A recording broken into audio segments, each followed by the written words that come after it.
Bonjour à toutes et à tous, merci d'être au rendez-vous de Je C'était Podcast. Aujourd'hui, je vous propose un numéro spécial en honneur de l'immense et irremplaçable, le mythe Raphaël Nadal, joueur à la carrière absolument phénoménale et tout récemment retraité. On en a encore les larmes aux yeux parce que c'est une page de l'histoire qui se tourne. Je n'avais pas encore eu l'occasion de vous offrir un numéro spécial à ce sujet. Eh bien, j'ai trouvé des interlocuteurs de choix puisque pour parler de cette légende vivante du tennis dans ce podcast, je suis en compagnie de deux auteurs français à l'origine d'un livre paru tout récemment aux éditions En Exergue, intitulé Raphaël Nadal, le plus grand de tous les temps. Soyez les bienvenus, Fabrice Abgral et François Thomazeau. Merci d'être présents avec moi ce soir. Bonjour, merci de votre accueil. Avant de parler de ce très bel ouvrage que j'ai beaucoup, apprécié, pris beaucoup de plaisir à lire et à me replonger dans toutes ces anecdotes, je vais vous présenter à mes auditeurs, bien sûr. Fabrice Abgral, vous êtes considéré comme le monsieur tennis du groupe Radio France. Vous intervenez régulièrement sur les antennes de France Inter, France Info ou France Bleu et François, Thomazeau, vous êtes journaliste sportif. Vous avez coécrit avec Fabrice un livre, sur, la saga des mousquetaires en 2008 ainsi que l'ouvrage Federer, le plus grand de tous les temps, paru en 2021, lui, toujours aux mêmes éditions. Alors, expliquez-nous un petit peu dans ce livre, Raphaël Nadal, vous rendez hommage en texte et en photo au fabuleux destin, de ce jeune Mallorquin devenu une légende, du sport. 22 titres du Grand Chelem, dont 14 Roland-Garros, 36 titres en Masters 1000, 19 ATP 500, 2 médailles d'or aux Jeux olympiques en simple et en double et 4 Coupes Davis. Ça donne toujours autant le vertige, hein, d'énumérer ce palmarès. Pour vous, de le résumer dans un ouvrage d'environ 190 pages, 190 pages, pardon, ça a dû être un sacré travail. Est-ce que vous pouvez nous expliquer un peu votre démarche? En fait, ce qu'on a fait avec notre éditeur En Exergue, avec François, c'est que on s'était dit qu'il fallait rendre hommage aux trois plus grands. Alors, on a commencé par Roger Federer, évidemment, en 2022, avec le même sous-titre, je tiens à le signaler, le Oui, plus grand de tous j'allais les vous. temps. Je pense qu'on y reviendra. Bon, c'était le but. Et c'était en 2022. Et on avait décidé évidemment de faire Raphaël Nadal derrière parce on sentait bien qu'à un moment ou un autre, Raphaël Nadal allait mettre un terme à sa carrière. Donc on s'est lancé dans ce livre sur Raphaël Nadal. Et puis viendra plus tard Novak Djokovic, donc dans 1 an, 2 ans, 3 ans, on verra bien, mais bon, on va le préparer tout doucement. Et en fait, le but de ces deux livres, ces deux premiers livres, Roger Federer et Raphaël Nadal, c'était de rassembler tout ce qui a été dit, tout ce qui a été écrit sur ces joueurs, sur ces deux joueurs. Donc moi, j'ai beaucoup d'archives comme François, et on a un peu récolté tout ce qui a été dit, tout ce qui a été écrit. Alors ça pouvait être dit ou écrit par Federer ou Nadal, mais aussi par leur entraîneur, les joueurs qu'ils ont affrontés, enfin tous ceux qui se sont prononcés un moment ou un autre sur Roger Federer. Et donc là, sur Raphaël Nadal. Et on a sorti ce livre, écoutez, le jour même où il a annoncé sa retraite. Le timing était parfait. Oh là là, Ah oui, le c'est jour même, le jour où il a annoncé le 11 octobre la fin de sa carrière, eh tout bien était prêt. le livre est sorti, il est arrivé dans les rédactions, le livre est sorti ce jour-là. Donc voilà, le but c'était de faire ça, et on fera la même chose pour Novak Djokovic avec le même sous-titre, le plus grand de tous les temps. Alors pourquoi? Parce que le débat est lancé. On ne veut pas se prononcer. Chacun a son opinion. C'est trop subjectif pour qu'on puisse, nous, se permettre de dire qui est le plus grand. Et dans le choix des chapitres et cetera, François, comment vous avez travaillé, en binôme? Parce qu'il y en a des choses à raconter, hein, sur Rafa. Ouais, c'était assez simple en réalité parce que on a suivi un ordre chronologique pour l'essentiel en réalité, puisque c'est quand même une rétrospective de la carrière, que ce soit de Federer dans le premier ou de Nadal dans ce cas-là. Et alors, il va de soi qu'au fur et à mesure qu'on avance comme ça dans la biographie et la carrière du joueur, il y a des encadrés, enfin, il y a des éléments de biographie, de style qui viennent s'interposer. Et voilà, donc ça peut jouer, ça peut être sur la manière de jouer.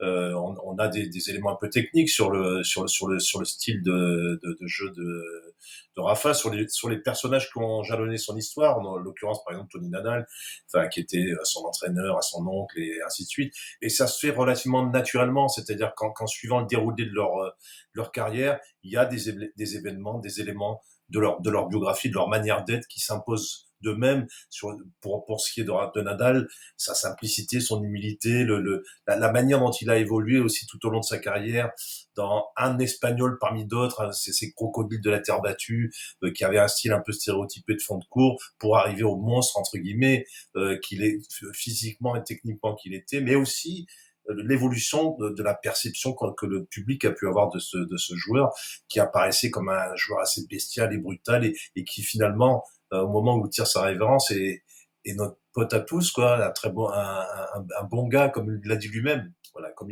il veut rester dans l'histoire comme quelqu'un de simple et un mec bien. Oui, parce que, Fabrice, j'ai l'impression qu'au fil de sa carrière, puisque vous le suivez depuis, le début de sa carrière, Oui. il a changé un petit peu de visage. Au début, peut-être il n'était pas autant apprécié qu'il l'est en fin de carrière. Ici, on voit nos réseaux sociaux sont inondés depuis, une semaine, de sujets à propos de Rafa, d'images. Je pense j'ai l'impression même que les hommages sont encore plus importants, qu'à l'époque où Roger, a tiré sa révérence, Ah bah, je vous le confirme. tellement Ah, je tellement vous il est confirme. adulé, mais ça a grandi au fil, du Il y a temps, vous plus n'avez pas l'impression? il y a plus d'émotion avec la retraite de Rafael Nadal que la retraite de Roger Federer. Alors, ça s'explique, à mon avis, parce que il a un côté plus humain que Roger Federer. Roger Federer, c'est l'élégance, c'est le côté aérien, c'est la fluidité, c'est lisse. Roger Federer est lisse. Rafael Nadal ne l'est pas. Il montre des failles. Il ne triche jamais. Quand il est blessé, il est blessé. Il le dit, il le montre, et ça se voit. Et je pense que les gens ont été touchés par cette humanité de Rafael Nadal. Alors c'est vrai qu'au départ, euh, tout le monde aimait Federer au départ. Tout le monde aimait Federer, son tennis. Le tennis, c'est Roger Federer, on le sait. Donc tout le monde aimait Roger Federer. Le voir gagner, ça faisait plaisir à tout le monde. Et puis il est arrivé en 2005, 2004, 2005, ce phénomène espagnol qui a véritablement démoli Roger Federer. Et Mmh. les gens n'ont Oui, pas apprécié ça. Les gens n'ont pas apprécié dans un premier temps que ce démolisseur, ce côté bestial, comme disait François tout à l'heure, vienne un oui. petit peu perturber le tennis d'un Roger Federer que tout le monde aimait parce qu'il était tellement élégant que tout le monde l'aimait. Et donc c'est vrai que il a eu du mal à s'imposer Ouais. auprès du public parce qu'on n'aimait pas forcément ce côté bestial, ce côté brutal, ce côté violent que dégageait Rafael Nadal. Et puis ça s'est transformé progressivement. Pour moi, enfin, je sais pas ce qu'en pense François, on en a quand même un petit peu discuté, mais je pense que le tournant, c'est 2009. C'est-à-dire qu'en 2009, quand Roger Federer gagne enfin Roland Garros, Ouais. les gens sont soulagés. Les gens sont soulagés, il a tout gagné, il a gagné tous les grands chelems, Roland Garros, c'est fait, ça sera le seul d'ailleurs.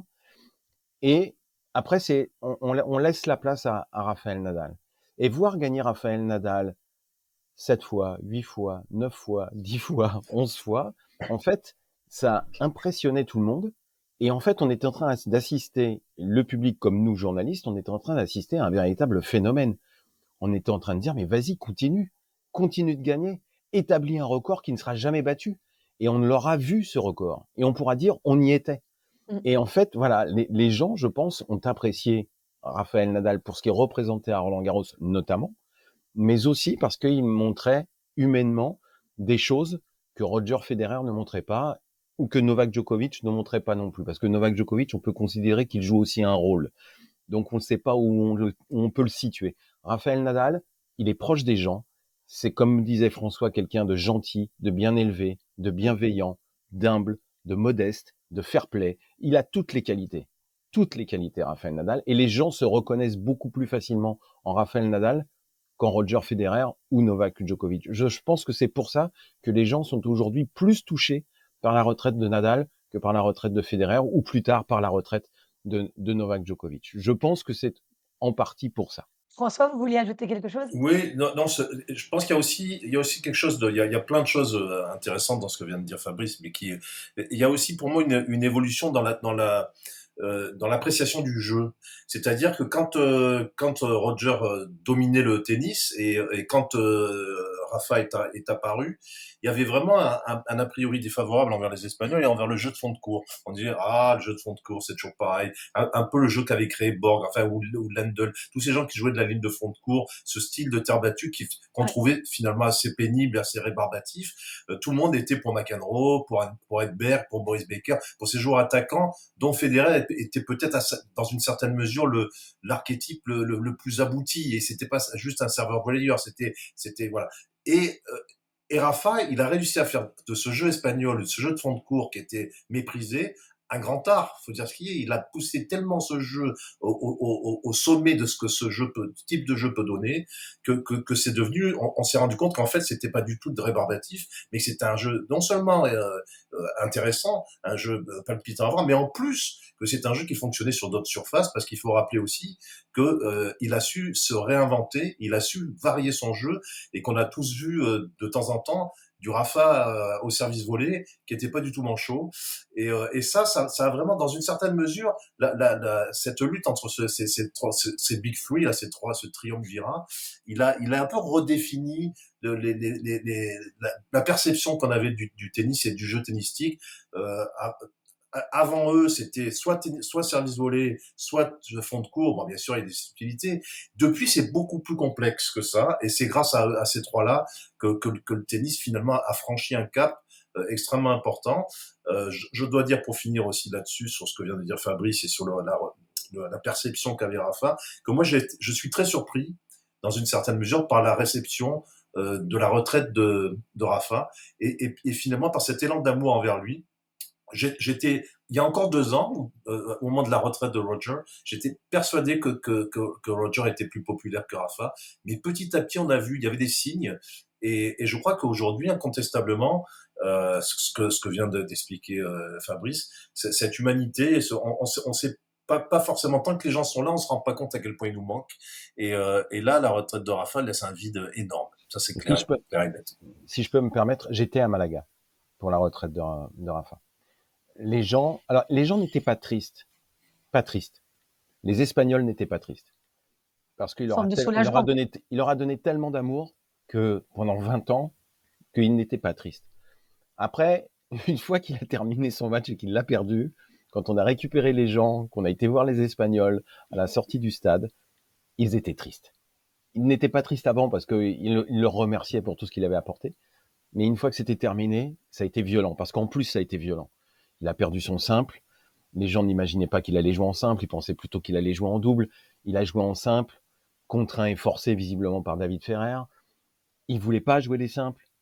Il se disait qu'il n'était pas prêt, mais David Ferrer a insisté. Et finalement, il y a été. Il a tenu 8 jeux avant de s'écrouler complètement. Et c'était douloureux. On avait mal au cœur pour lui.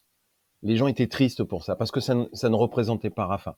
Et donc, Ouais. et en plus, la cérémonie, dommage, a été tellement ridicule et tellement ratée que ça a rajouté de la tristesse à la tristesse.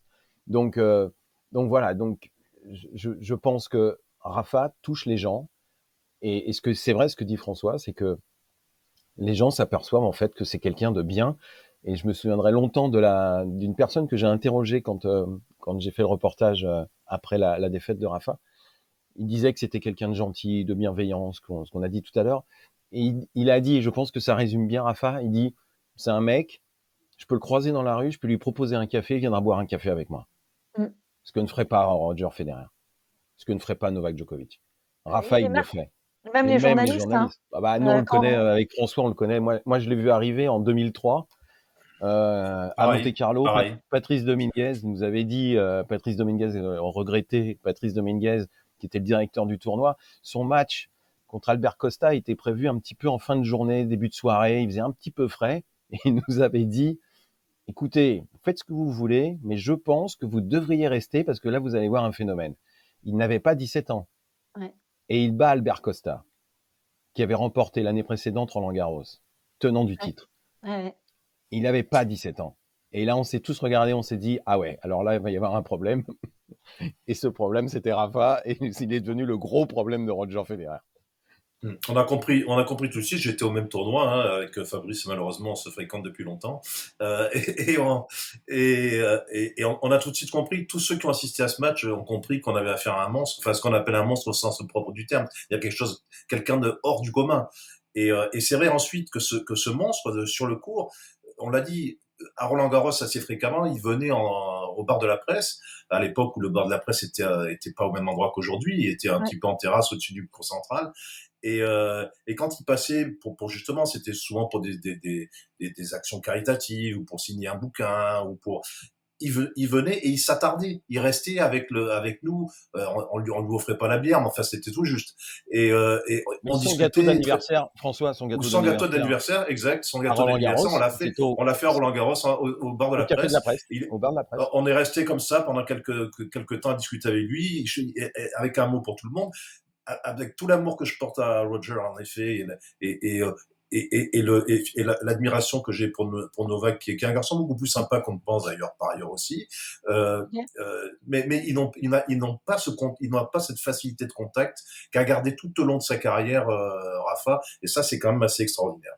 Et par rapport à ce que vous disiez, vous avez parlé du phénomène, comme vous êtes français évidemment, j'ai envie de faire le parallèle, vous en parlez d'ailleurs dans le livre par rapport à Richard Gasquet, à un moment donné où, on a cru, on s'est dit: «Tiens, est-ce que, Richard Gasquet», enfin ils étaient très proches, étant tout jeunes. Ah bah, Richard Gasquet avait battu, Rafa, aux petits as et puis, finalement bon, on connaît, comment ça a tourné malheureusement. Richard n'a jamais réussi à le battre après ça, mais Hem, c'est quelque chose que vous avez vécu aussi à cette bah, époque-là? Vous pouvez un peu nous raconter?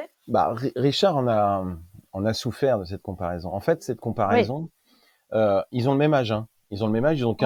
ils ont 15 jours d'intervalle, hein. Donc, Ils ont pris leur retraite en même temps, ce ils que ont pris personne n'a oui, remarqué.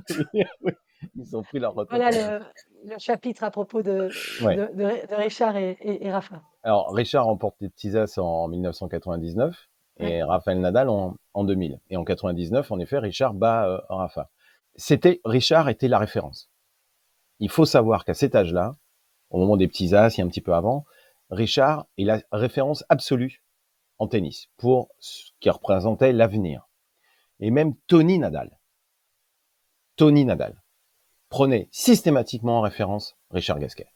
C'est-à-dire qu'il disait systématiquement à Rafa, regarde ce fait Richard, regarde comment il joue, regarde ce qu'il faut faire, et il le prenait systématiquement en modèle. Et Rafa a grandi avec Richard en face de lui, systématiquement. Et quand il l'avait battu en 99, Rafa a reconnu que Richard était plus fort. Et quand en 2000, il remporte les petits As, Rafa dit, j'ai gagné parce que Richard n'est pas là. ouais. Pour lui, et ils sont devenus, bon, ils ont toujours été amis, et ils le resteront jusqu'à la fin de leur vie, mais vraiment amis. Quand il a eu des problèmes, Richard, notamment avec ce problème de cocaïne, Oui, etc., l'un des ouais. seuls à l'avoir Elle est soutenu, soutenue. c'est Rafael Nadal. Mmh. Systématiquement. Ils sont très amis, mais vraiment très amis. Alors après, évidemment, ils ont eu deux carrières différentes. Ça, il faut le reconnaître. Les chemins ne sont pas les mêmes. Mais Richard a perdu tous ses matchs contre Ouais. Rafael Nadal. Je crois que c'est 18. C'est 18-0, sauf erreur de ma part.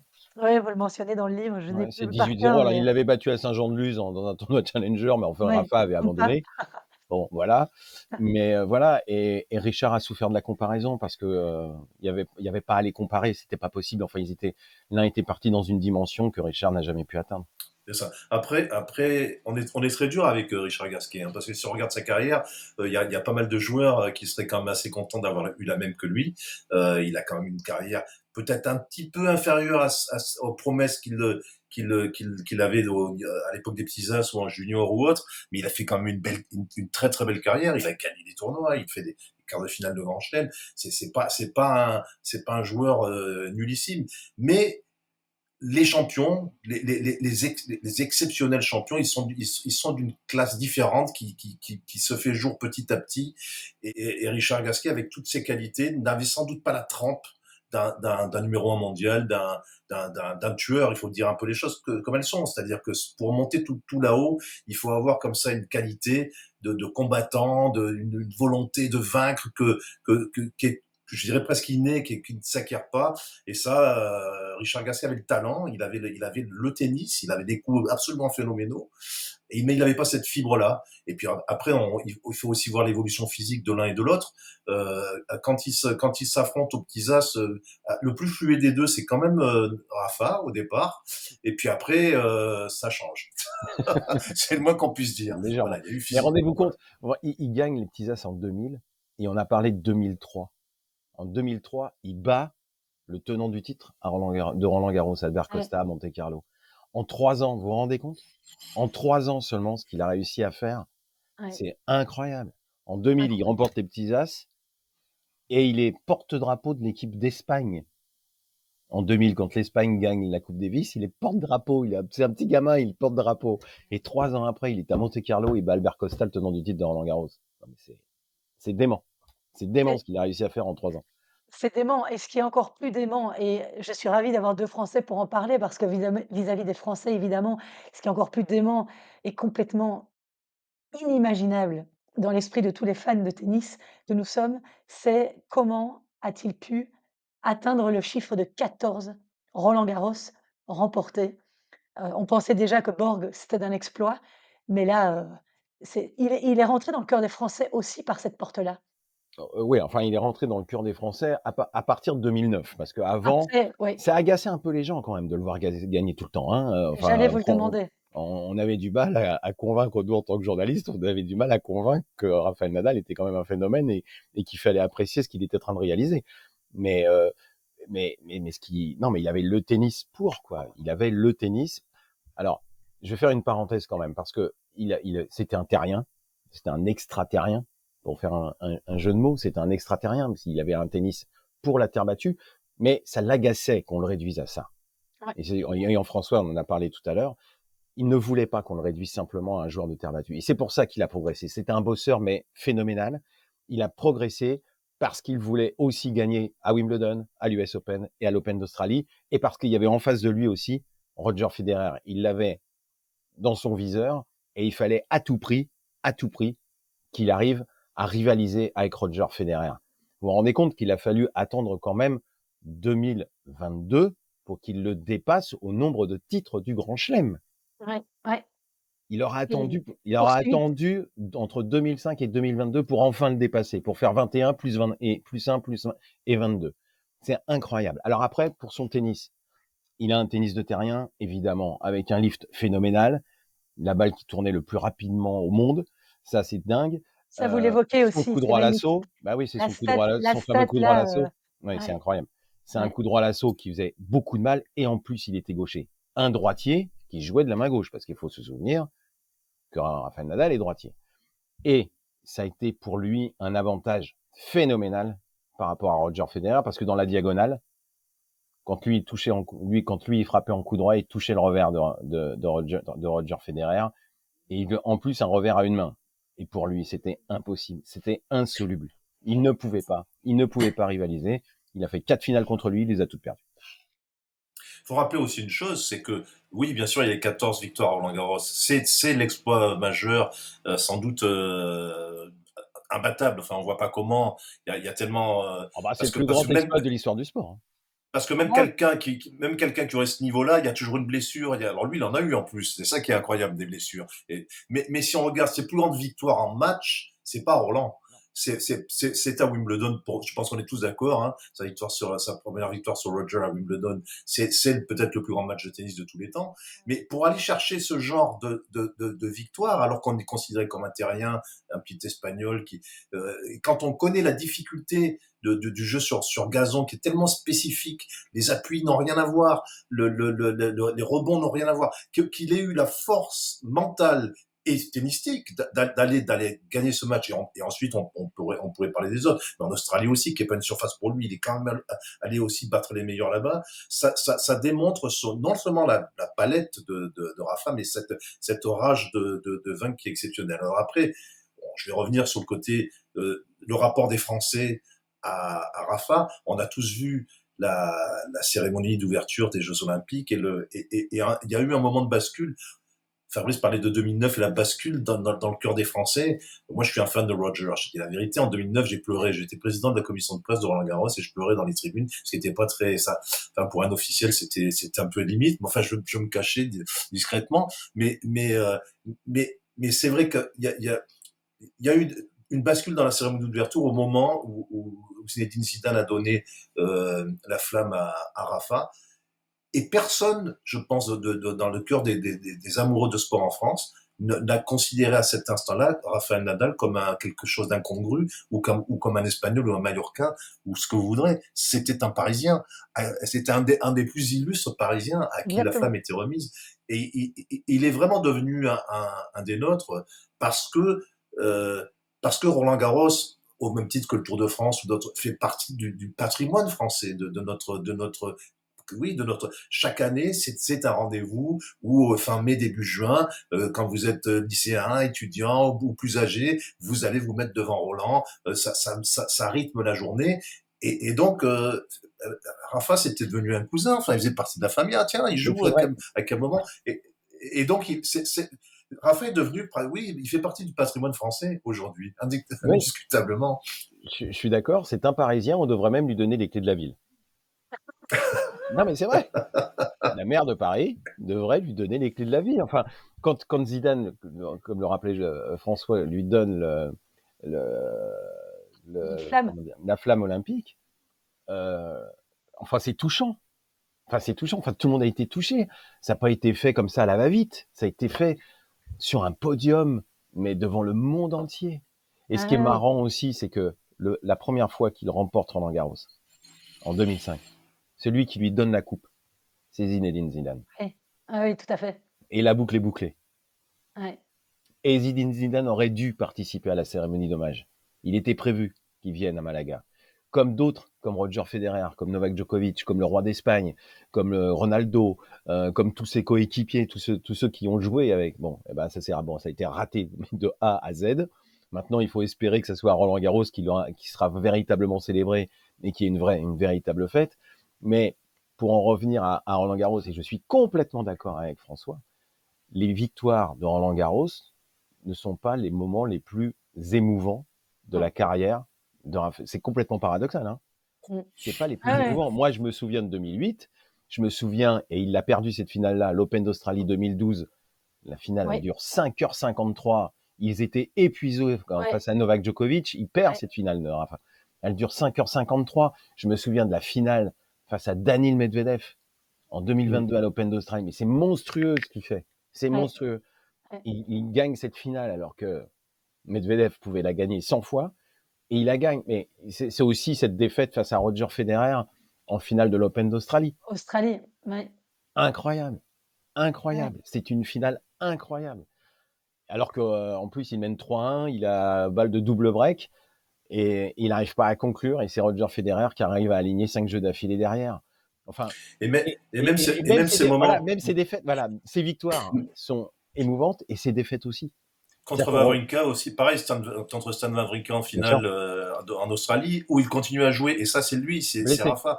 Il est blessé, on voit, c'est cuit, c'est terminé, il a mal au dos, il peut plus jouer. Et ben il va au bout, par respect pour le tournoi, par respect pour Wawrinka, par respect pour le tennis. Et ça aussi c'est Rafa, et ça forcément, ça vous le rend attachant, humain, extrêmement émouvant. Mais en 2022, quand il perd contre McDonald's, il est blessé et il Oui, n'abandonne pas. Tout le monde pleure dans son box. Sa femme pleure, son père pleure, tout le monde pleure.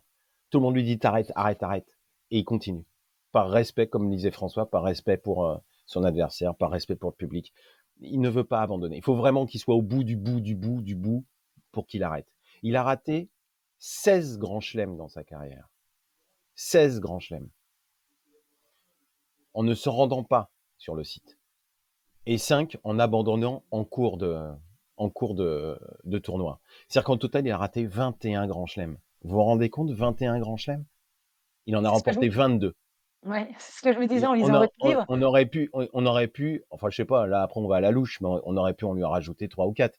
En tout Ouais, cas, au moins 3 à Roland Garros, où malheureusement pour lui, il s'est blessé. Mais bon, c'est bon. Rendez-vous compte, 4 défaites simplement à Roland Garros depuis 2005. Mais quand on y pense, c'est pas. ouais. Et blessé, hein, en 2009 face à Söderling, il est blessé. Ouais, c'est ça. C'est ce côté colosse au pied d'argile aussi qui le rend extrêmement émouvant. Et l'expression lui convient tout à fait, hein, parce qu'on sait qu'il a ce problème de pied, ce syndrome depuis très très longtemps, depuis 2003, je crois. Il a les premières, les premiers symptômes de cette affection au pied. Et, et, et, et c'est pour ça aussi que cette image de tueur bestial, de taureau que j'évoquais au début, de pirate à l'abordage, il est petit à petit c'est adouci parce qu'on a su, on a appris, on a découvert que ce colosse est en fait d'une très grande fragilité par ailleurs. Et donc c'est ce mélange qu'il y a chez lui entre ces deux aspects, cette force incroyable, ce courage exceptionnel et cette fragilité réelle qui fait que petit à petit, sur la durée, quand on découvre qui il est, bah, c'est touchant, forcément. Sachant en plus que nous, les Français, on aime bien les perdants. Donc il y a ce petit côté, cette vulnérabilité. Il y a des côtés humains qui ne trans, qui ne transparaissent pas chez Roger Federer ou Novak Djokovic. Moi, je trouve Novak Djokovic, c'est plutôt un robot. Ouais. Roger Federer, c'est trop lisse. Et Rafael Nadal, c'est quand même ces failles qui touchent beaucoup les gens. Et je trouve que il les a toujours montré. Alors c'est vrai que paradoxalement, on disait 14 victoires, c'est incroyable. À Roland Garros, ça ne sera jamais battu. C'est sûrement l'exploit sportif le plus incroyable qui ne sera jamais battu. Enfin, c'est le plus grand exploit de l'histoire du sport, Ouais. vraisemblablement. Et ce ne sera jamais battu. Rendez-vous compte, aujourd'hui, pour que quelqu'un batte ce record, imaginons Alcaraz. Alcaraz, il est le tenant du titre à Roland Garros, d'accord? Ouais. Pour qu'il remporte 14 Roland Garros, il faut qu'il gagne tous les ans jusqu'en 2038. Mais c'est pas possible. C'est pas possible. Puis on le voit pas gagner en plus 14 Roland Garros. Enfin, je veux dire, je ne sais pas qui peut un jour battre ce record. On ne sera sûrement plus là pour le voir. Est-ce que Mais vous pensez qu'il a les mêmes capacités, mentales, physiques que, non, Rafa à non, l'époque? non. Alors, il est sûrement plus doué. Parce qu'en fait, Alcaraz, c'est un concentré de Federer, Djokovic et Nadal, hein. Ouais, C'est ouais. un concentré. Donc, je pense qu'il est plus doué. Au niveau du tableau de marche, il est en avance, hein, sur Roger Federer, sur Nadal et sur Djokovic, hein.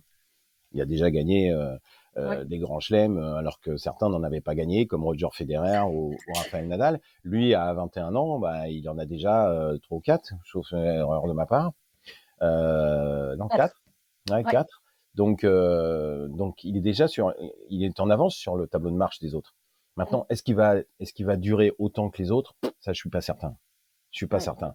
Maintenant, j'espère pour lui que je me trompe, mais je suis pas certain qu'il, qu'il sera sur le même rythme que ces trois-là, ouais. Alors François, on est ravis que vous soyez de Ah, retour depuis François. Marseille. Oui, oui, il y a eu une petite perte de connexion là apparemment, mais je suis là, je suis là. Bon, on va lui pardonner, il est de Marseille, hein, donc de la C'est ça, Belgique, c'est loin quand même, hein. c'est Mais ça. mais Vous on savez, était il y a une là. réflexion de Nicolas Almagro qui était très drôle. Il rencontrait Rafael Nadal. Il était en train de se prendre une volée, mais monstrueuse. Et il n'arrivait pas à jouer. Et il a eu une réflexion sur le cours en disant, mais ce gars-là, il aura 65 ans.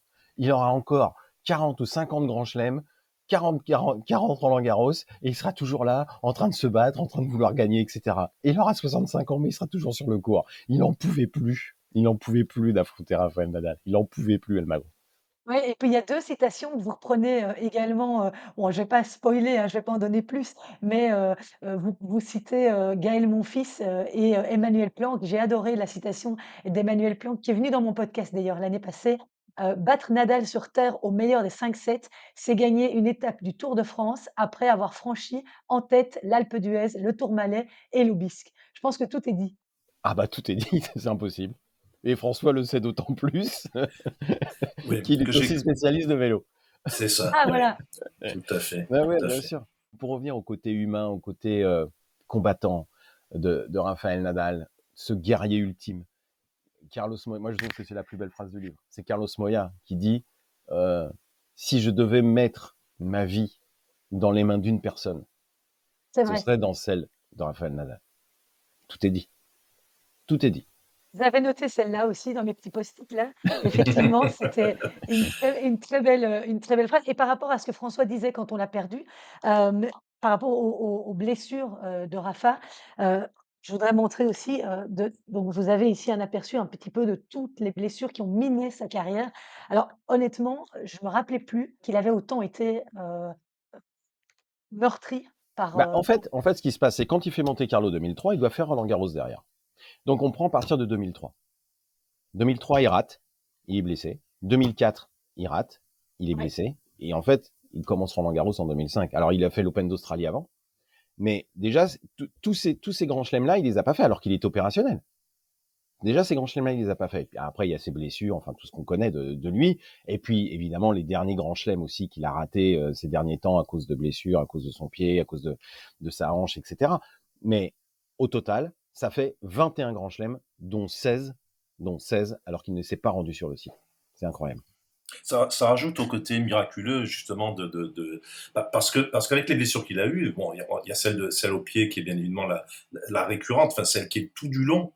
Et penser que malgré tout, quand on a une blessure récurrente comme ça, il y a toujours cette petite anxiété, cette petite pointe d'angoisse que ça peut donc ça veut dire que toute sa vie, en réalité, Rafa a été diminué. C'est-à-dire qu'il n'a jamais joué à 100%. C'est quand même un truc de fou quand on y réfléchit. Et toutes les autres blessures qui se sont succédées dans sa carrière, qui sont souvent d'ailleurs peut-être les résultantes de la première blessure, parce qu'on surcompense. Le tennis est quand même un sport qui peut être assez traumatique au niveau du bras, au niveau du dos, etc., etc. Il y a plein d'instants, et d'ailleurs il le dit par moments, où il aurait pu être contraint d'arrêter sa carrière. Et finalement, son parcours et ses 22 victoires en Grand Chelem et tout ce qu'il a gagné, le, le, le, le palmarès que vous rappeliez au début de ce podcast, c'est miraculeux quelque part, parce qu'il était toujours sur la corde raide, ça pouvait casser à tout moment. Et ça ne l'a pas, finalement, et ça ne l'a pas fait pour plein de raisons. Hein. Bien évidemment, il y a eu la préparation physique, bien évidemment, il a beaucoup joué sous infiltration, bien évidemment, il y a son talent, il y a tout ce qu'on voudra. Mais tout ça, toute cette carrière, elle a tenu à un fil, ce qui n'est pas le cas. C'est une des grosses différences, notamment avec Roger, qui a été blessé très peu, enfin surtout une grosse blessure à la fin de sa carrière. Novak Djokovic, qui lui aussi est quand même beaucoup moins blessé. Et là, il y a quand même une différence fondamentale qui tient peut-être au style de jeu, qui tient à l'importance du physique aussi dans le jeu de Rafa. Mais quand on y réfléchit, ça aurait pu vraiment. On a connu des joueurs extrêmement doués, pas forcément très sympathiques. Je pense comme ça subitement à Marcelo Rios, mais qui était un joueur d'un talent brut exceptionnel, mais dont la carrière a été vraiment voilà, écourtée par les blessures. Rafa aurait pu suivre ce chemin, et bien non, parce qu'il y avait autre chose. Il y avait ce mental, il y avait cet amour du tennis, cet amour de l'arène, c'est vrai que dans les showman du tennis également, quelqu'un qui, vous savez, il y a ce charisme, quelqu'un qui rentre dans une arène sportive, dans une enceinte, et ça change, tout change, l'atmosphère change, la tension change. On parlait des grands matchs de Rafa à Wimbledon ou en Australie ou ailleurs, mais c'est vrai que quand il rentrait sur le central à Roland-Garros, l'atmosphère changeait. Il y avait une tension, quelque chose de différent qui se passait. Vous pouviez être à l'autre bout de Roland-Garros, que vous saviez quand Rafa venait d'entrer sur le court, parce qu'il y avait un genre de rumeur différente qui s'installait, il y avait un genre de tension générale qui se mettait en place dans l'enceinte du stade. Il occupait cet endroit. C'était à lui, il le hantait un peu. Et je pense qu'il va continuer à le hanter un moment. Mais vous savez, oui. il parlait de taureau. Et c'est vrai que c'était aussi son surnom. Et il y a une phrase de El Cordobés dans le livre qui est aussi très drôle, qui dit j'en ai combattu des taureaux, mais aussi féroces que Rafa, jamais. C'était Oui, incroyable. après François évoquait là tout de suite, ses blessures et moi aussi à travers, le chapitre que vous y consacrez. Mais on a quand même eu mal, hein, ces 2 dernières années, de le voir peiner comme ça. Est-ce que c'était, à votre sens, juste d'essayer de poursuivre, d'aller au bout de ses forces à ce point et de finalement pas sortir de la manière dont tout le monde aurait rêvé qu'il sorte, à savoir avec, un titre ou, en haut de l'affiche? Il ne s'imaginait pas terminer sa carrière. Enfin, comme il le dit lui-même, il dit si je pouvais, je continuerais encore. Mais il peut plus. Son corps ne peut plus. Donc c'est Oui. fini. Il l'a compris. Il l'a compris assez vite. Et encore, il l'a compris très récemment. Parce que j'ai eu la chance d'avoir Tony Nadal au téléphone et pour une interview pour qu'il rende hommage évidemment à son neveu. Et en fait, Tony lui avait dit arrête à Roland-Garros, va pas plus loin. Et en fait, son match contre Zverev, même s'il le perd, il le perd bien. Ah oui, oui, j'étais là. Il joue très correctement et il s'est même surpris lui-même.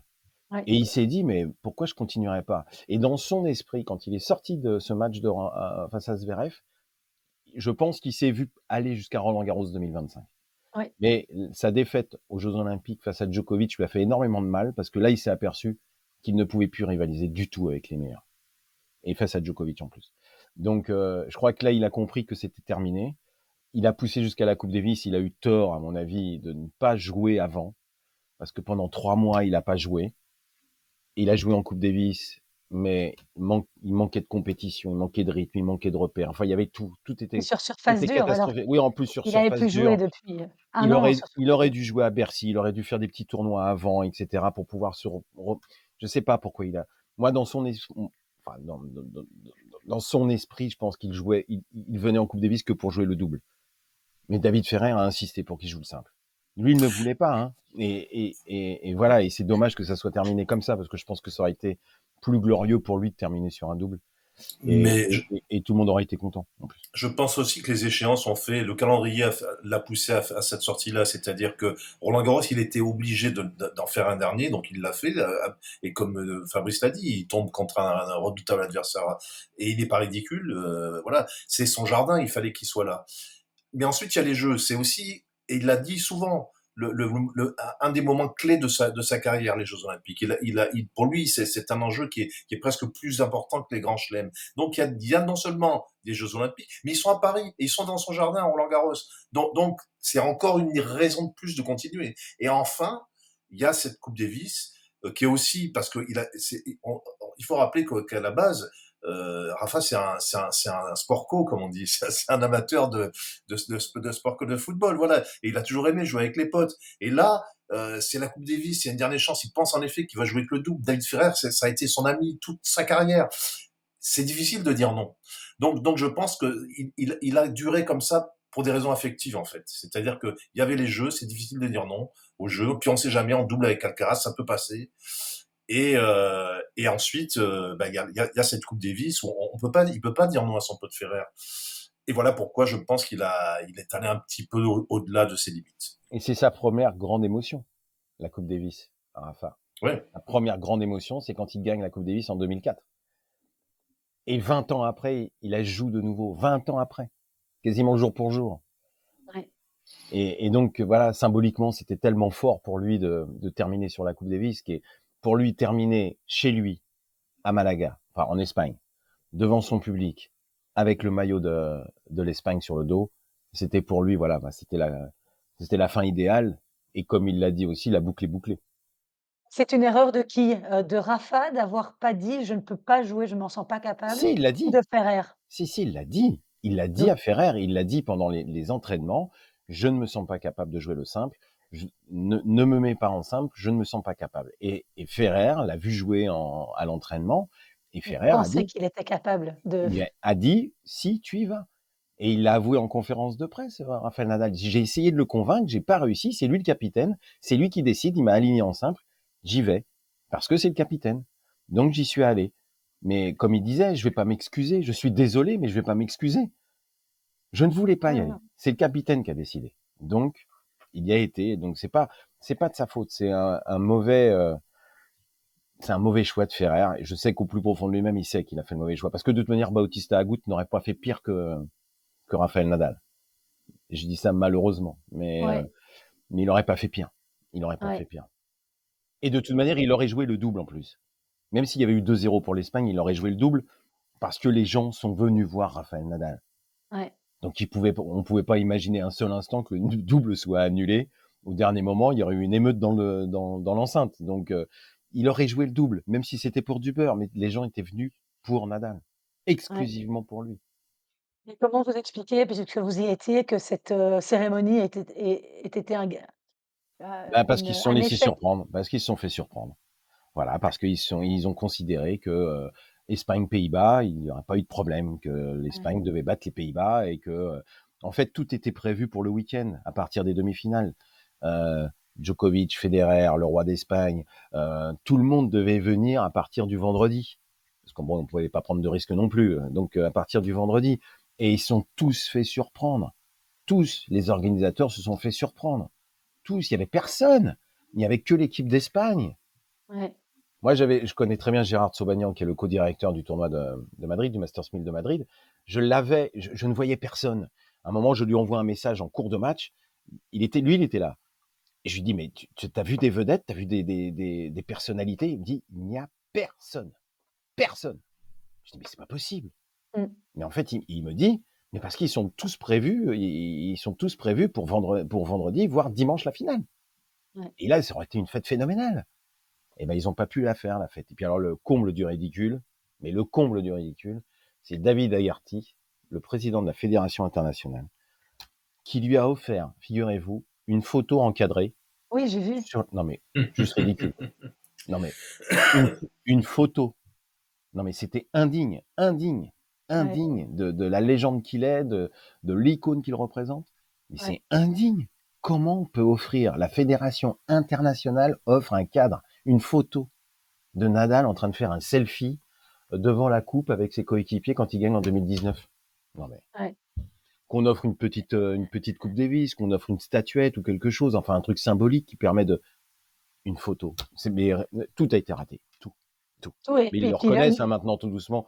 Les langues se délient et tout le monde reconnaît tout doucement que ça a été raté et qu'il méritait beaucoup mieux. Et ça m'a vraiment fait mal au cœur, mais sincèrement, j'espère qu'à Roland-Garros, on rattrapera tout ça. Il devait y avoir aussi, il aurait pu y avoir 40 000 personnes. Il y en avait quoi, 12 000 Mais oui, mais là aussi, ils se sont fait surprendre. Parce que Malaga était prévu. Mais comme il a annoncé sa retraite un mois avant le début de la Coupe Davis, il ne pouvait plus changer de lieu. C'était trop tard. C'était trop tard. S'ils avaient su ça bien avant, c'est sûr que Malaga, non mais ça suffisait. Malaga, je vais vous dire, il y avait 500 accrédités. 500 accrédités. Journalistes. Ouais. Tribune de presse, 90 places. Donc tout le monde ne pouvait pas y assister. Salle de conférence de presse, il y avait 100 places. Pas plus. Pour 500 accrédités. Bien, ben, non, mais c'était un tirage. Non, il y avait un tirage au sort. Tirage au sort. Moi, j'ai pas assisté à la conférence de presse de Rafa, la dernière. Et ils ont été obligés, avant le début de la Coupe Davis, ils ont été obligés de délocaliser la première conférence de presse de l'équipe d'Espagne dans l'hôtel où se trouvait l'équipe d'Espagne. Parce que tout le monde ne pouvait pas y rentrer. Donc là, en effet, il y avait 400 places et tout le monde pouvait y assister. Non, mais c'était consternant. Ça a été raté de A à Z. C'est dommage. Ouais. Et vous évoquez ça, et à Roland-Garros, cette année, ce match Zverev-Nadal, d'après mes confrères journalistes belges, ils me disaient ils n'avaient jamais vécu ça non plus, parce que même la tribune de presse du central, du cours Philippe Chatrier, était trop petite pour accueillir tous ceux qui voulaient assister à ce match qui s'annonçait déjà comme le match de l'année, parce que Rafa était de retour. Ah oui, c'était exactement ça. On a vécu ça avec François. Tout le monde. Alors moi, j'ai de la chance, j'ai une cabine. Parce que moi, je travaille en radio. Oui. Toi, t'as jamais ce problème-là. Mais moi qui ai dû régler les problèmes d'accès à la tribune de presse pendant des années à Roland-Garros, je peux vous dire qu'il y a c'est assez rare hein, que la tribune de presse soit débordée, enfin qu'il n'y ait pas assez de place pour tout le monde. Et en plus, elle a été refaite, elle est plus grande qu'avant. Mais ça peut arriver. Il y a des moments comme ça assez historique dans l'histoire du tournoi, ou de temps en temps, mais c'est une fois tous les 3-4 tournois, pas plus. Et là, c'est un premier tour. Vous voyez, en général, oui, on se bat pour les finales, on se bat pour les gros matchs de deuxième semaine, mais d'une tribune de presse qui refuse du monde pour un match du premier tour, ça doit être une première. Hein. J'ai pas de souvenir en tête personnellement de moments où on m'a dit oulala, il va falloir faire un tri parce que c'est un match du premier tour, on n'a pas assez de place en tribune de presse. Pour un premier tour, je pense que ça n'est jamais arrivé. Enfin, en tout cas, c'est arrivé cette fois-là. Maintenant, on sait qu'on peut aller s'asseoir sur les genoux de Fabrice en cabine. Ah, vous pouvez venir, quand vous voulez. Mais en plus, il a 2 places dans sa cabine. Donc oui, même 3 si on se pousse, si on se serre. Fabrice, je vous apporterai quelques bières belges pour avec plaisir. faire connaissance. Avec plaisir. Mais François savoure aussi les bières belges. Il aime beaucoup. Vous pensez qu'Amélie Mauresmo et la direction du tournoi de Roland-Garros est en train déjà de réfléchir à ce qui va se passer? Bien sûr. Enfin, tout dire, si elle n'y pense pas, on va lui faire penser. Et vous pensez à quoi comme magnifique il faut. Moi, je vais vous dire, j'avais vu Richard Gasquet avant. Je lui ai dit, Richard, est-ce que tu vas à Malaga? Il me dit, j'hésite, je sais pas, je pense que je vais. Mais il faut, à mon avis, maintenant, il faut évidemment Federer et Djokovic, évidemment. Il faut qu'il y ait à Roland-Garros tous les joueurs qu'il a battus en finale. Il n'y a pas tant que ça finalement à l'arrivée. Il y a 4 fois Federer notamment. Non, mais il faut qu'il y ait Casper Ruud, il faut qu'il y ait Tim? Tim, Marino Puerta, enfin voilà, Marino Puerta qui a une très belle phrase aussi dans le livre qui dit Rafael Nadal, il veut tout gagner, même le tirage au sort. Donc voilà. Mais bon, voilà. Non, mais voilà, il faut que tous les finalistes, toute l'équipe d'Espagne, tous les joueurs espagnols qui l'ont côtoyé depuis ses débuts en 2003 jusqu'en 2024. Enfin, je sais pas, il faut que Zinedine Zidane soit là, il faut que le roi d'Espagne soit là, il faut que et puis il faut lui donner un trophée qui, voilà, il a déjà sa statue, donc voilà, mais il faut lui donner Oui. un trophée, quelque chose qui symbolise aussi le fait que ce record ne sera vraisemblablement jamais battu. Et puis, je sais pas qui on peut rajouter, mais il y a tellement de gens qu'on peut rajouter auprès de Rafael Pour Nadal. pour être honnête, ouais, la Coupe Davis c'était peut-être pas l'endroit idéal en fait pour les adieux de Rafa, parce qu'il y avait quand même une compétition avec des vainqueurs, etc., etc. Roger, quand il a tiré sa révérence, je dirais pas dans un tournoi secondaire, parce que sinon je vais me faire mal voir par les par les gens de la Lever Cup, mais non, mais quelque part. Les adieux de Roger, ils avaient été vraiment calculés pour, ils avaient été organisés de manière, c'était un genre de gala spécial. La Coupe Davis c'était certainement, finalement peut-être pas l'endroit, mais maintenant il faut le faire ce gala spécial, cet hommage à Rafa, et il paraît évident pour tout le monde Ah, que oui, il faut le faire. oui, Ah, mais il paraît pas évident pour tout le monde que ce gala d'adieu, il ne peut avoir lieu que à Roland Garros, mais quoi qu'il arrive. mais vous Ça savez, semble moi, logique. j'étais à Londres pour les adieux de Roger Federer. Tout était organisé pour que ce soit une belle fête, et ça l'a été. Ça l'a été. Et, et ça fera partie de mes. Enfin, je sais pas si vous aviez l'intention de me poser la question sur nos meilleurs souvenirs de Rafa. Ça restera l'un de mes meilleurs souvenirs. C'est quand la photo a fait le tour du monde. Elle est devenue Ah oui. iconique. La photo où ils sont en pleurs tous les deux Mmh. et ils se tiennent la main. Ah Enfin, je veux oui. dire, Rafa, c'est là ce côté humain dont on parlait tout à l'heure. Il avait plus d'émotion pour le départ de Roger que Oui, pour son propre départ. C'est exactement. incroyable. J'allais C'est j'allais incroyable. vous le dire. C'était plus C'est complètement émouvant fou. de le voir là, Il y avait pour un effet Roger. miroir à Londres parce qu'évidemment, il voyait partir son pote et évidemment, il y avait un effet miroir parce que ça faisait aussi penser à sa propre retraite. Mais cette émotion, alors on attendait évidemment l'émotion de Roger Federer. Évidemment qu'on l'attendait parce que c'était sa fin de carrière. Mais celle de Rafa, mais personne ne s'y attendait. Quand on l'a vu, mais c'était extrêmement émouvant. Mais extrêmement émouvant. Enfin, moi, j'en ai eu les larmes aux yeux. J'en ai vraiment eu les larmes aux yeux. Ah mais Et moi voilà, c'était 3 paquets de Kleenex, ah hein, non, mais non, mais c'était incroyable, c'était incroyable, c'était incroyable. Et en plus, il était venu exprès. Il était venu exprès pour Roger Federer, puisqu'au départ, alors que sa femme allait accoucher. il était au chevet de sa femme, Mmh. qui allait accoucher, et sa C'est sa femme lui a femme dit, d'ailleurs qui lui a dit, ouais. et sa femme lui a dit, tu peux pas lui faire ça. T'es Mhm. obligé d'y aller. Donc, il a fait un aller-retour à Londres Juste pour être là. pour être là, pour faire le double. Il est reparti le lendemain, hein. Mais il Ouais. était là. Il était là. Et là, Roger, il n'était pas là, à Malaga. Il aurait pu faire un petit effort, mais enfin bon, il devait y avoir des sponsors qui lui ont Ouais. demandé Parce que vous pensez que c'est Roger Non, Roger. Alors écoutez, non, Djokovic devait venir. Roger, il était question qu'il vienne, parce qu'on m'avait dit oui, oui, il va venir. Mais il ne l'a jamais affirmé, hein. Djokovic a dit non. qu'il allait venir. Mais Ouais, Roger n'a jamais dit je vais venir. J'ose espérer qu'il serait venu. Parce que là, sinon. évidemment. Parce que, vous avez dit qu'il était lisse tout à l'heure 2 fois, là, non, hein, parce que Roger, moi, mon Dieu, absolu, enfin celui de beaucoup de monde, mais c'est vrai, bon, par rapport, d'ailleurs votre livre sur, Roger, le plus grand de tous les temps, je serais impatiente de me le procurer lui aussi, après avoir lu, Rafael Nadal, le plus grand de tous les temps. Je remonte, la couverture du livre avant de vous quitter, mais j'aimerais clore justement sur cette amitié, parce que quand on lit le livre, on se rend compte à quel point cette rivalité a été phénoménale entre Roger et Rafa et quelle amitié ils ont réussi à créer après autant de Ils n'étaient pas amis au départ, hein. Non, ah non, au départ, ils étaient pas Ah amis. non, ils étaient pas amis du tout parce que quand il a vu arriver le petit là, Roger, il lui a dit: «Ouh là, mais c'est qui celui-là?» et il l'a quand même sérieusement contrarié et perturbé, et notamment à Roland-Garros, parce que s'il a pas gagné Roland-Garros, c'est quand même en À cause grande de lui. partie à cause de lui. Donc, et puis ils ont appris à se connaître tout doucement. Ils ont appris à se connaître, à s'apprécier. Ils se sont côtoyés. Les familles aussi étaient très proches, donc ça a aidé aussi à ce qu'ils deviennent amis. Et puis c'est une rivalité tellement saine, tellement saine. Il n'y a jamais eu d'animosité. Aussi un petit peu au début, mais ça s'est très vite transformé. Et, euh, et ils se sont très vite appréciés. Et comme disait Roger, il disait c'est quand même étonnant d'être ami aussi fort avec quelqu'un alors qu'il a été le rival de toute ma carrière. Et on retient Ce- ce- davantage Nadal-Federer que, que les Nadal duels Djokovic, Nadal-Djokovic, alors qu'ils se sont alors affrontés qu'ils se plus sont de fois. affrontés plus souvent.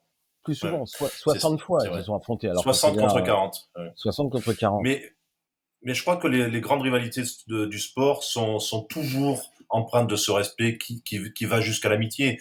Euh, Borg McEnroe, ils se détestaient pas, ils faisaient la bringue ensemble. Hein. Et d'ailleurs, le plus gros bringueur des deux, c'était Borg. Ouais. Mais bon, donc il y a toujours eu, ou dans le monde du vélo, enfin, de nous les Français, c'était les Anquetil et Poulidor, ils étaient très amis sur la fin de leur carrière.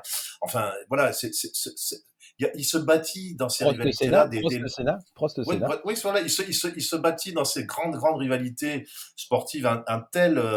Il y a tellement d'affect et d'émotions il y a que deux personnes comme Rafa et Roger qui peuvent savoir au fond d'eux-mêmes la finale de Wimbledon 2008. Ils l'ont vécu tous les deux sur ce court ensemble. C'est un truc qui est tellement phénoménal. On peut pas ne pas être amis quand on a vécu ensemble, qu'on a été acteurs de moments de beauté sportive qui atteignent au sublime à ce point-là. Donc ça me paraît tout à fait normal et naturel. Et c'est vrai que leur rivalité, même si c'est que 40 matchs contre 60 contre Djoko, il y a plus d'affect, il y a plus d'émotion, il y a plus dedans. Et je pense qu'ils resteront en effet amis jusqu'à la fin de leur jour. Ça, il y a aucun doute là-dessus. Euh, Ce bon qu'on ne après, ressent pas spécialement avec Novak. mais Novak, c'est particulier. Je pense qu'on va avoir des surprises avec Fabrice, comme on en a eu en écrivant le Rafa sur Novak, et redécouvrir des choses qu'on avait oubliées de lui. Là, je m'avance un peu sur la suite, mais c'est vrai on a beaucoup oublié le Joker, hein, enfin, c'est-à-dire ce joueur qui était facétieux, qui faisait rire les gens sur le court. Il a beaucoup pâti par la suite d'un tas de polémiques, de fait qu'il soit serbe, ses positions un peu anti-vax ou autre. Il y a aussi chez Djokovic, et ça, nous écrire le bouquin, ça nous a permis aussi de nous replonger dans notre histoire personnelle avec lui, parce que l'évolution, on l'a vu, y compris en conférence de presse, du petit gamin qui parle anglais comme une vache espagnole, comme on dit chez nous, et qui finit par être extrêmement volubile, enfin, à peser ses mots, etc. On voit comme ça grandir un homme sur une carrière de 20 ans. Nous, on a vieilli aussi, hein, mais on les a accompagnés. Et voilà. Et finalement, je pense que c'est ce qui s'est passé entre Roger et Rafa, c'est que au début on est rivaux, on est des petits coqs, on s'affronte, et petit à petit il se passe des choses, on se côtoie, on vit des choses très fortes, et ce qui reste à la fin, bah c'est ça, c'est une amitié. Et je pense que, pour revenir à l'année 2009, je pense que c'est vraiment l'année charnière. C'est l'année importante dans leur rivalité. Euh, je me souviens de cette image parce que j'y étais, à la finale de l'Open d'Australie 2009. Je ne sais pas si vous vous souvenez, mais Federer dispute cette finale pour égaler le record de Pete Sampras. Oui. Nadal est là, en finale, face à lui. Et Nadal bat Roger Federer. Donc il ne bat pas, il n'égale pas le record de Pete Sampras. Ouais. Et au moment de la cérémonie de remise des prix, Federer est en pleurs. Pleure. Est en pleurs. Et Rafa se tourne vers lui et il dit « Je suis désolé ». Vous vous Ouais. rendez compte? Ouais. Comment peut-on dire ça à C'est ça. quelqu'un? Ouais, ils ont beaucoup pleuré. Je Ils ont beaucoup sais. pleuré tous les deux, mais c'est ça, c'est rare aussi de voir des grands gaillards comme ça qui sont des icônes du sport pleurer autant ensemble, quoi. C'est vrai. Et il lui dit « Je suis sûr que tu vas égaler ce record et que tu vas le battre ». Et quelques mois après, il égale le record à Roland-Garros, Federer. Ouais. Non, mais l'histoire est dingue. Comme un L'histoire est folle. symbole. Mais comme un Mm. symbole. Et en plus, c'est sur les terres de Rafa qu'il égale le record de Pete Sampras et il le bat. après à Wimbledon, pour son 15e titre, il le bat à Wimbledon. Ouais. Le record de Pete Sampras. L'année 2009, elle est dingue, elle est complètement folle. Et d'autant plus folle qu'après, en 2009, Federer, qui reste sur 5 ou 6 victoires d'affilée à l'US Open, il se fait battre en finale par Juan Martín del Potro.